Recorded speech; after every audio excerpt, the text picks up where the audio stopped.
हम और आप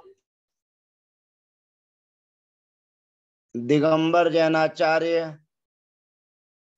श्री पूज्यपाद स्वामी विरचित जैनेन्द्र व्याकरण आचार्य श्री अभयनंदी जी कृत जैनेन्द्र महावृत्ति का अध्ययन कर रहे हैं। इस जैनेन्द्र व्याकरण के अध्ययन में हम और आप अजंत नपुंसक लिंग का अध्ययन कर रहे हैं। अजंत नपुंसक लिंग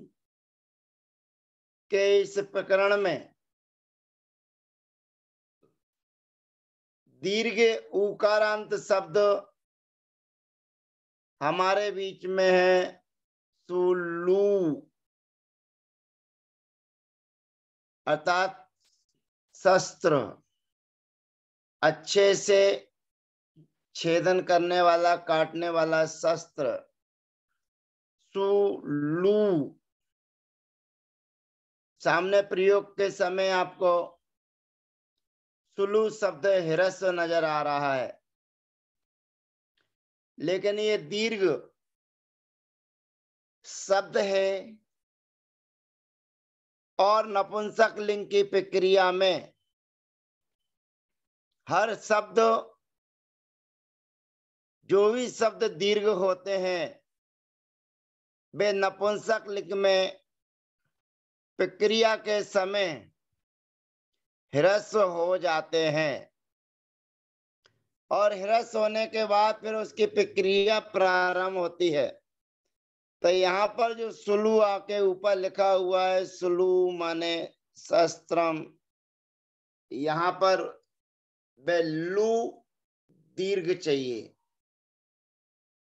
क्योंकि दीर्घ शब्द को ह्रस्व आदेश करने के बाद प्रक्रिया फिर आपके बीच में चलती है। सुलू, धन, सी और आम। नपुंसक लिंग में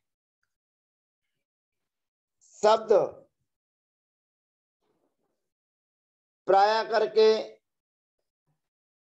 प्रथमा का एक वचन और द्वितीया का एक वचन, दोनों विभक्तियां एक साथ ही चलती हैं और एक साथ चलने वाली इस प्रक्रिया में सर्वप्रथम सी और अम हम लेकर आते हैं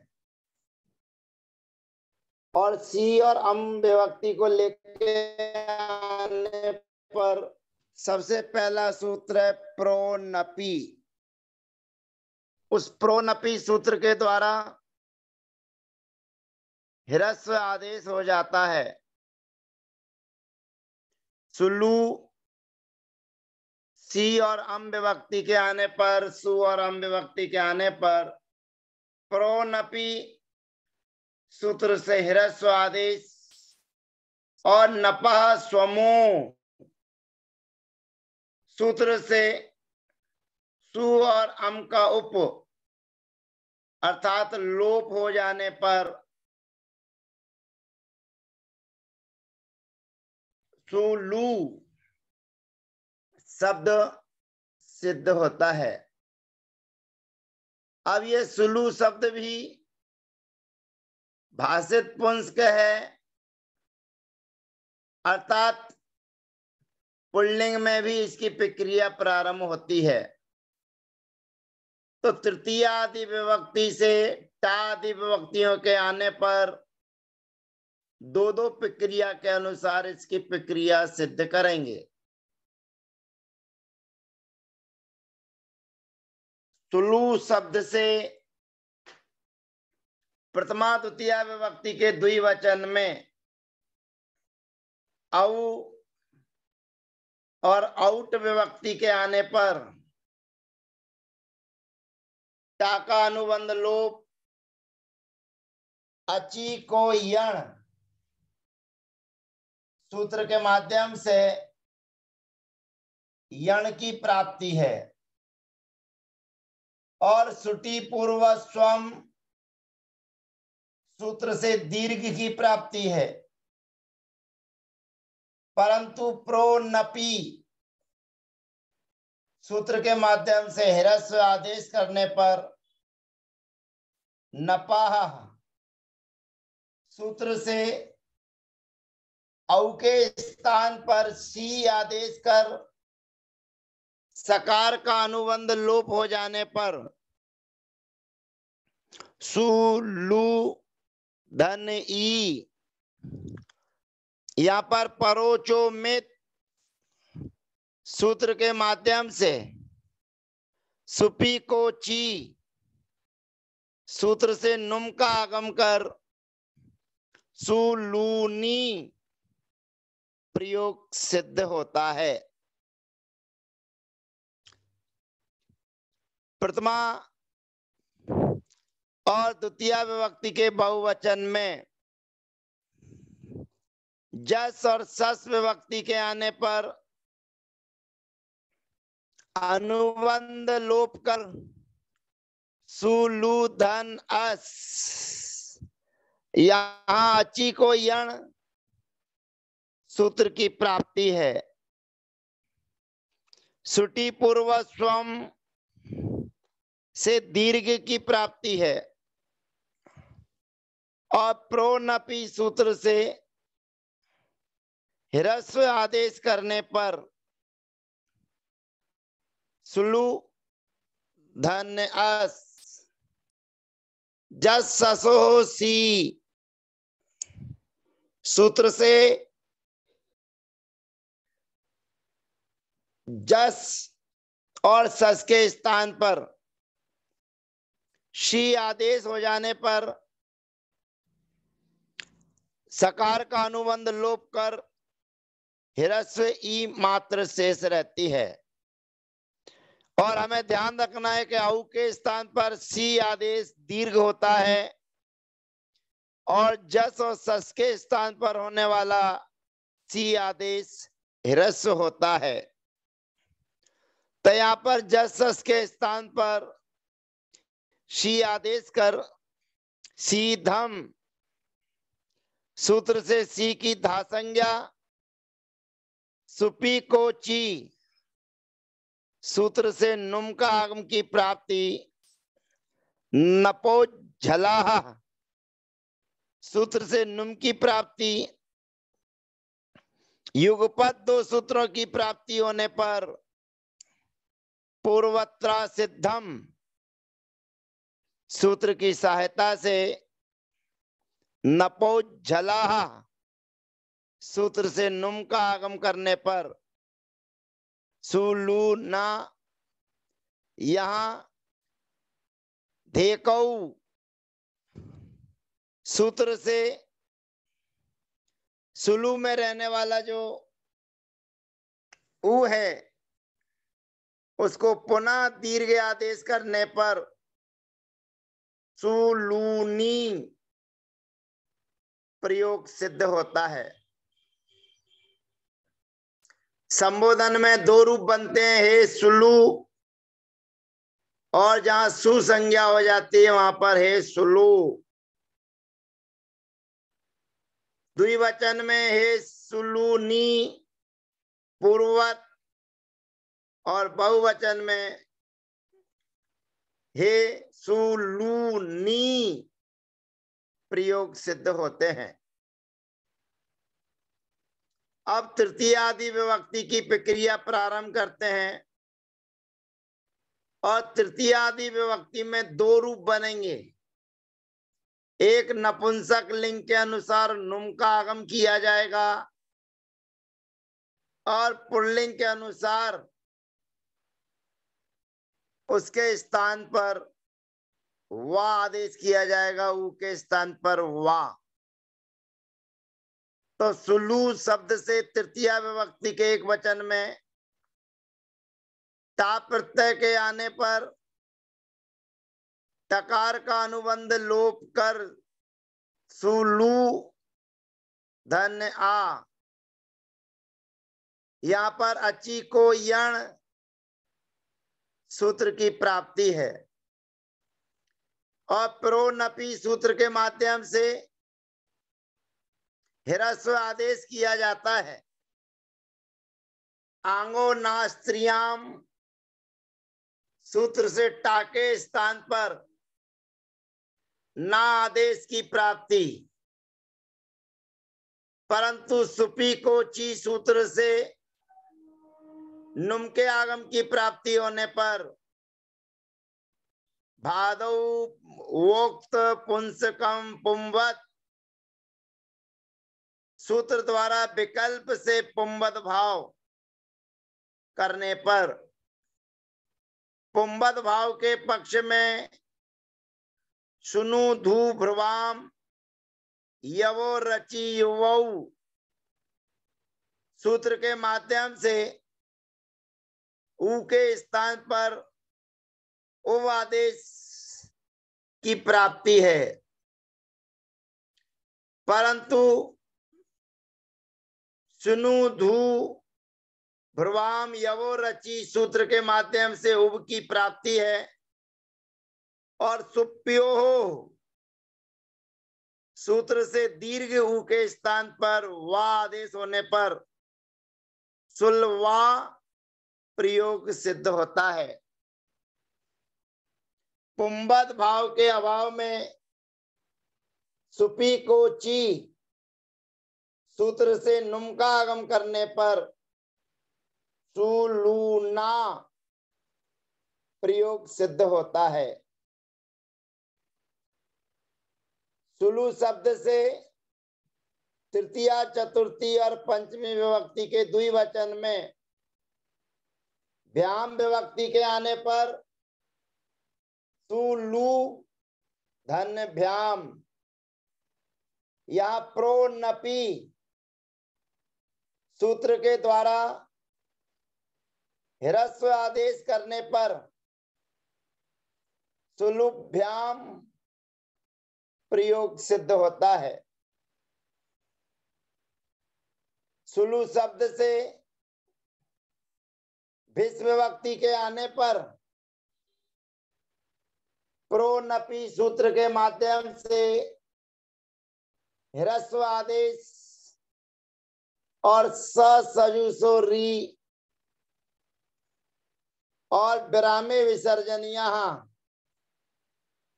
सूत्र से ह्रस्व विसर्जनीय आदेश करने पर सुलू भी प्रयोग सिद्ध होता है। चतुर्थी विभक्ति के एक वचन में सुलू शब्द से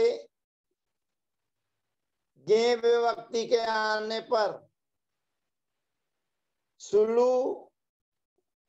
धन ए,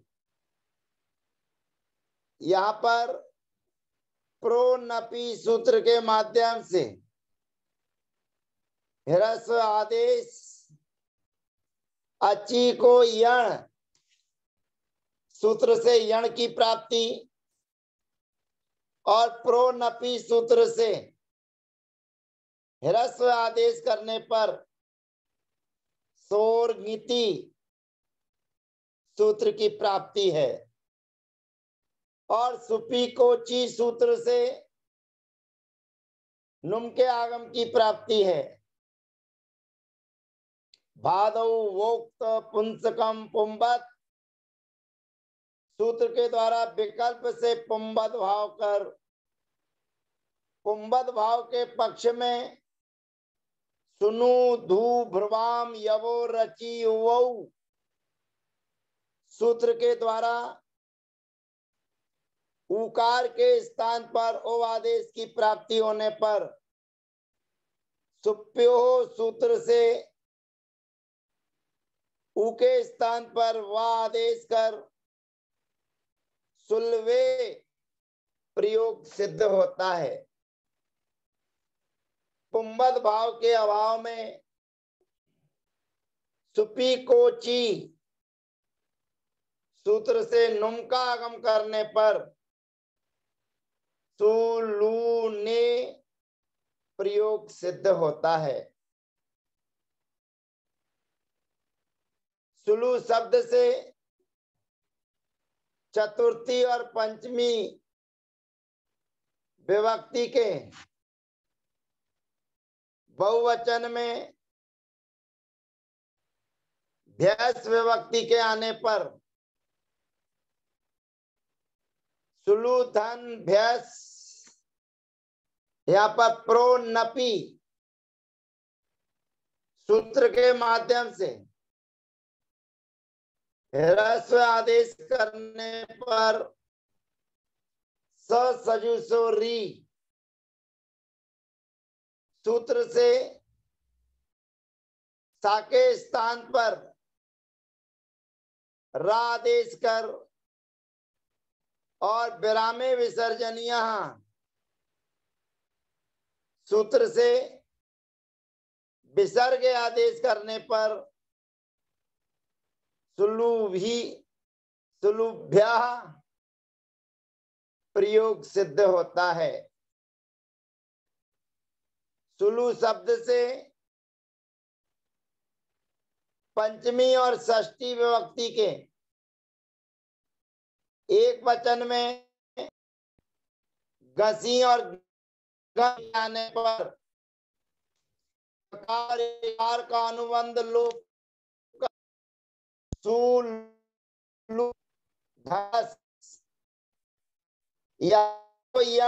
की प्रोन्नपी सूत्र से ह्रस्व आदेश करने पर सोरगिति सुपीकोची सूत्र की प्राप्ति है। परंतु भादौ वोक्त पुंसकम पुंबदवा सूत्र के द्वारा विकल्प से पुंबद भाव कर पुंबद भाव के पक्ष में सुनु धू भ्रवाम यवो रचि ओवौ सूत्र से उकार के स्थान पर ओ आदेश की प्राप्ति होने पर सुप्यो सूत्र से उ के स्थान पर वा आदेश कर सुल व धन अस या सजुसोरी और विरामे विसर्जनीय सूत्र से विसर्जनीय आदेश करने पर सुलवाह प्रयोग सिद्ध होता है। पुंबद भाव के अभाव में सुपीकोची सूत्र से नुम के आगम की प्राप्ति है और नुम का आगम कर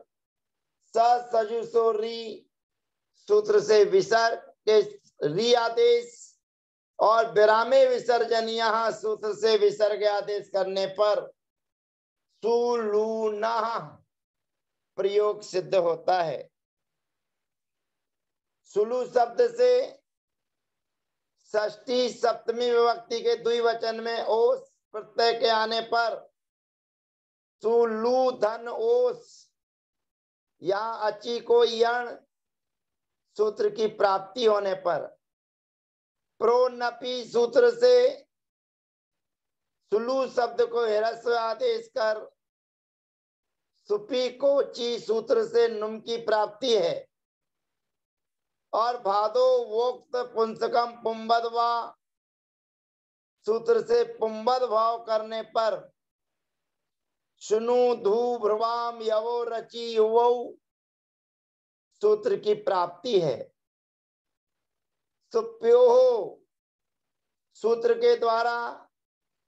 उ के स्थान पर वा आदेश होने पर सजुसोरी और विरामे विसर्जनीय सूत्र से विसर्ग आदेश करने पर सुलवो प्रयोग सिद्ध होता है।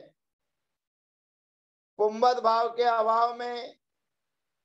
सुपी को ची सूत्र से नुम का आगम कर सजुसोरी सूत्र के द्वारा री आदेश करने पर सुलू धन ना धन और विरामे विसर्जनीय सूत्र से विसर्जनीय आदेश करने पर सुलूनो प्रयोग सिद्ध होता है। सुलू शब्द से षष्ठी विभक्ति के बहुवचन में आम प्रत्यय के आने पर सुलू धन आम, यहाँ पर अची को यण सूत्र की प्राप्ति है। प्रो नपी सूत्र से ह्रस्व आदेश करने पर प्रेल मेवाप चतुरो नुट सूत्र से नुट की प्राप्ति। सुपी को ची सूत्र से नुम की प्राप्ति होने पर भादौ वोक्त पुंसकम पुंबत सूत्र द्वारा विकल्प से पुंबद भाव कर पुंबद भाव के पक्ष में सुनु धू भ्रुवाम यवो रचि युवौ सूत्र से ऊ के स्थान पर ओ आदेश की प्राप्ति होने पर सुप्यो सूत्र से ऊ के स्थान पर वा आदेश कर सुलवाम प्रयोग सिद्ध होता है। और पुंबद भाव के अभाव में पूर्वत्रा सिद्धम सूत्र की सहायता से प्रेल मेवाप चतुरो नुट सूत्र के द्वारा नुम का आगम कर नाम यतश्री चतश्री सूत्र से दीर्घ आदेश करने पर सुलू नाम प्रयोग सिद्ध होता है। सप्तमी विभक्ति के एक वचन में गी विभक्ति के आने पर सुलू धन ई, यहाँ पर अची को यण सूत्र की प्राप्ति है। और यहाँ पर वादो वक्त पुंसकम पुंबदवा सूत्र के माध्यम से पुंबद भाव करने पर पुंबद भाव के पक्ष में शुनु धू भ्रुवाम यवो रचि युवौ सूत्र के द्वारा ओ आदेश की प्राप्ति है। सुप्यो सूत्र से ऊ के स्थान पर वा आदेश करने पर सुलवी प्रयोग सिद्ध होता है। पुंबद भाव के अभाव में सुपी को ची सूत्र से नुम का आगम करने पर सुलूनी प्रयोग सिद्ध होता है। सुलू शब्द से सप्तमी विभक्ति के बहुवचन में सुप प्रत्यय के आने पर पकार का अनुबंध खा लोप कर सुलू धन सु या प्रो नपी सूत्र से ह्रस्व आदेश और त्यादेश सूत्र के द्वारा दंत सकार के स्थान पर मूर्धन्य सकार आदेश करने पर सुलू सुहु प्रयोग सिद्ध होता है। इस प्रकार से सुलू माने शस्त्र शब्द की प्रक्रिया आपके बीच सिद्ध होती है। अब अगले सत्र में ऋकारांत नपुंसक लिंग में कर्त्री करने वाला कुल आदि शब्द की प्रक्रिया प्रारंभ की जाएगी और यह शब्द भी विशेष लिंग के आश्रित होने से त्रिलिंगी है और त्रिलिंगी शब्द में रूप दो प्रकार से आपके बीच में सिद्ध होंगे। अगले सत्र में कर्त्री शब्द आपके मध्य रहेगा। जय जिनेन्द्र, वंदना, सबका यथायोग अभिवादन।